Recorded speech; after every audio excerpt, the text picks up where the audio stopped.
என்னது ஹாஸ்பிட்டலில் இப்படி கூட நடக்குமா? அங்கே வேலை பார்க்குற நர்ஸுக்கு கூட தெரியல. அது என்னன்னு தெரிஞ்சுக்கணுமா? என்னோட சேனலை சப்ஸ்கிரைப் பண்ணுங்கள், வீடியோவை ஃபுல்லாக பாருங்கள். அனிதா சேனான்ற நர்ஸ் கோவாவில் இருக்க ஒரு கவர்மெண்ட் ஹாஸ்பிட்டலில் வேலை பார்க்குறாங்க.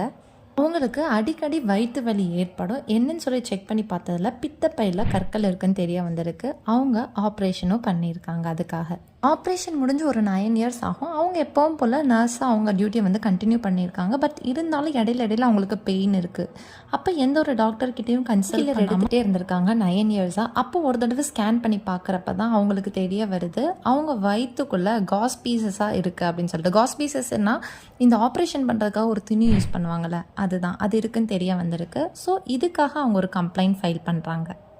ஆனால் கோர்ட் அவங்களோட கேஸை டிஸ்மிஸ் பண்ணிடுச்சு. என்ன காரணம்னா 9 இயர்ஸ்ன்றது ரொம்ப டிலே. அது மட்டும் இல்லாமல் அவங்க சாதாரண ஆள் கிடையாது. அவங்க ஒரு நர்ஸ். அவங்க நினச்சிருந்தா டாக்டர்கிட்ட கன்சல்ட் பண்ணியிருக்கலாம். ஸோ இது அவங்க அலட்சியம்னு சொல்லிட்டு கேஸை டிஸ்மிஸ் பண்ணிடுச்சு.